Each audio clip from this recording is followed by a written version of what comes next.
Doctor Babasaheb Ambedkar इनको नमन। मंचस्थ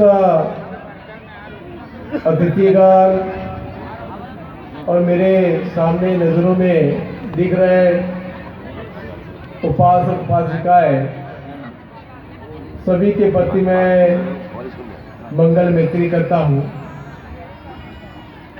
आज मोहला स्थित इस ग्राउंड में भारतीय बौद्ध महासभा और बौद्ध कल्याण समिति मोहला के माध्यम से जो संयुक्त धम्म चक्र अनुपरिवर्तन दिन का जो कार्यक्रम जो आयोजित किया है, इन दोनों समिति के पदाधिकारियों को मैं साधुवाद देता हूं कि इतना सुंदर वो कार्यक्रम जमा है। 14 अक्टूबर 1956 डॉक्टर बाबा साहब अम्बेडकर ने अशोक विजयादशमी का दिन बाबा साहब अम्बेडकर ने चुना। 14 अक्टूबर 1956 का दिन था और हर साल अशोक विजयादशमी के दिन दीक्षा भूमि में हम सभी लोग उपस्थित होकर वहां वंदना करते हैं, मान वंदना देते हैं।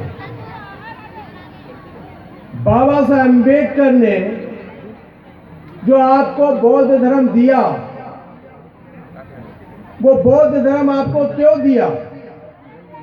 सबसे पहली बात आपने ये भी जानना है कि ये धम्म चक्र परिवर्तन कितने बार होता है। इतिहास में भगवान गौतम बुद्ध ने धम्म चक्र परिवर्तन किया, लेकिन बाबा साहब अम्बेडकर ने 14 अक्टूबर 1956 अशोक विजयादशमी के दिन जो कार्यक्रम उन्होंने किया, जो दीक्षा लिया और दीक्षा दिया, वो कार्यक्रम बाबा साहब अम्बेडकर ने आयोजन किया। हम नकार नहीं सकते कि बाबा साहब अम्बेडकर ने बुद्ध के बाद में इतनी बड़ी संख्या में लोगों को बौद्ध धर्म की दीक्षा दी। थोड़ा सा मंच के लोग थोड़ा शांत होंगे तो अच्छा लगेगा मुझे भी। ये बताइए, ये अनुपरिवर्तन क्या होता है? सही में 14 अक्टूबर 1956 को जो आपके पूर्वजों ने जब बुद्ध धर्म स्वीकार किया, तो क्या आपका अनुपरिवर्तन हुआ है? आपका हृदय परिवर्तन हुआ है? जब तक आपका हृदय परिवर्तन नहीं होगा, तब तक ये नहीं कहा जा सकता कि अनुपरिवर्तन हुआ है। हमने दीक्षा भूमि की जगह को, उस जगह को हमने दीक्षा भूमि नहीं बनाया है, हमने उसे जत्रा भूमि बनाया है। और वहां उस स्थल पर एक छोटे से मंच में बाविश प्रतिज्ञा होती रहती है और पूरा मंच एक जत्रा भूमि के रूप में चलते रहता है। तो अगर आप बाबा साहब अम्बेडकर के अनुयायी हैं, तो आपने अपने हृदय को सबसे पहले परिवर्तित करना है, अपने काया वाचा मन को शुद्ध करना है।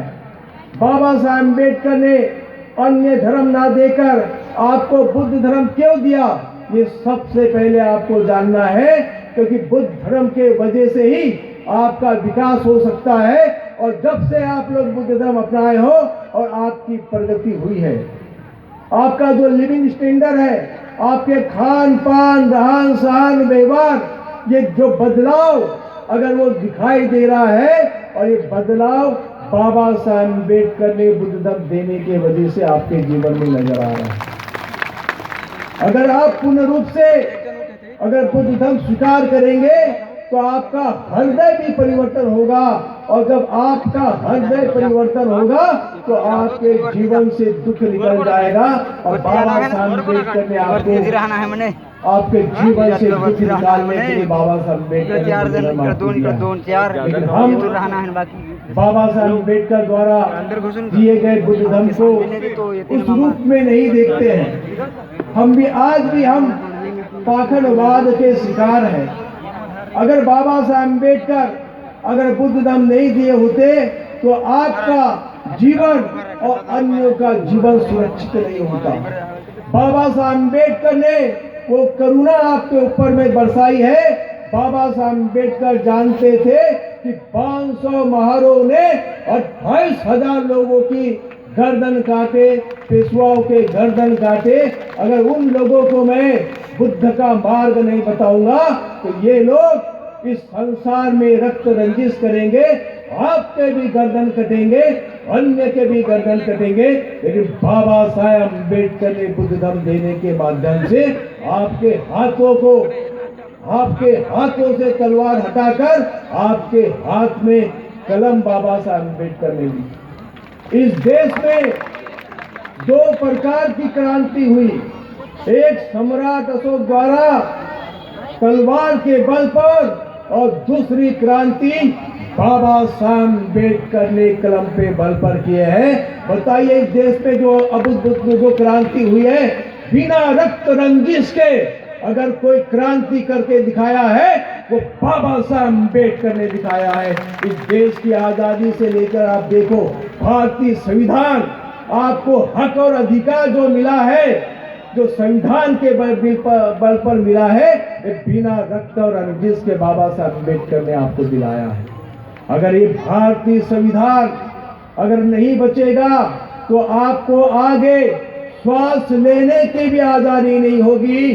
अगर आपको श्वास लेने की आजादी चाहिए तो आप बाबा साहब द्वारा बनाए गए भारतीय संविधान को बचाना है। बाबा साहब अम्बेडकर ने कहा था वो दौर चले गया जब रानी के पेट से राजा पैदा होता है। बाबा साहब अम्बेडकर ने वो दौर ला के रख दिया कि मत पेटी से राजा पैदा होता है। ये अधिकार किसने दिया? ये अधिकार बाबा साहब ने दिया। अगर आपका वोट का अधिकार अगर छीन गया तो आपके सामने एक भी व्यक्ति हाथ जोड़ने नहीं आएगा, आपके द्वार पर नहीं आएगा, आपके हक और अधिकारों की बात कोई नहीं करेगा। ये बाबा साहब अम्बेडकर ने बड़े मुश्किल से आपको वोट देने का अधिकार दिलाया है।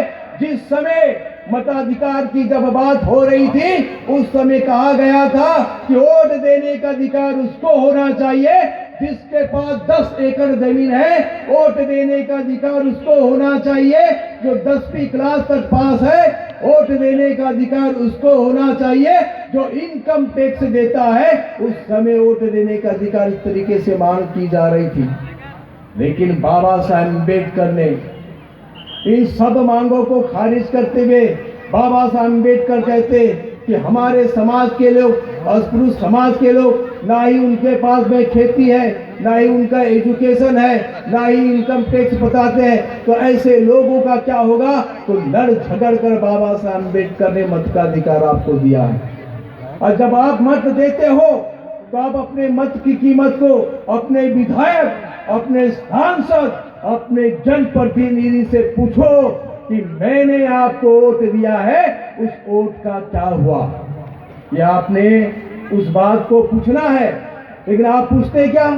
आप उसको मत देने के बाद में उस बात को आप भूल जाते हो।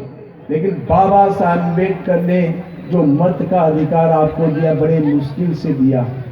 अगर ये आप भूल गए तो आपकी लोकतंत्र की जो बातें हैं वो खत्म हो जाएगी। समय का अभाव है, बोलने के लिए बहुत कुछ है लेकिन बोलने का अभाव है। क्या करें, मंच में बहुत सारे लोग हैं बैठे हुए। लेकिन एक बात आप विशेषता जानो, मैं एक बात आपसे पूछता हूँ, बहुमत की सरकार चाहिए कि अल्पमत की सरकार चाहिए? बोलिए, कौन सी सरकार चाहिए? बहुमत की चाहिए कि अल्पमत की चाहिए? खाना नहीं खाए क्या? खाए हो ना? तो दम से बोलो, बहुमत की चाहिए कि अल्पमत की चाहिए? बहुमत की चाहिए बोलते। क्या अल्पमत में आपको प्रधानमंत्री नहीं मिलेगा? मिलेगा कि नहीं मिलेगा? बहुमत में मिलेगा कि नहीं मिलेगा? अगर आप बहुमत की सरकार देते हो तो आपके हक और अधिकारों की रक्षा नहीं होगी। अगर आप अल्पमत की सरकार दोगे तो आपके हक और अधिकारों के लिए वो आगे आएंगे और आपके हक और अधिकारों को सुनेंगे। इसलिए आप बहुमत की सरकार पे मत जाइए, अल्पमत की सरकार पे जाना है। आज धम्मचक्र प्रवर्तन दिन मना रहे हैं, अनुपरिवर्तन दिन मना रहे हैं। आप अपने भीतर को बदलो।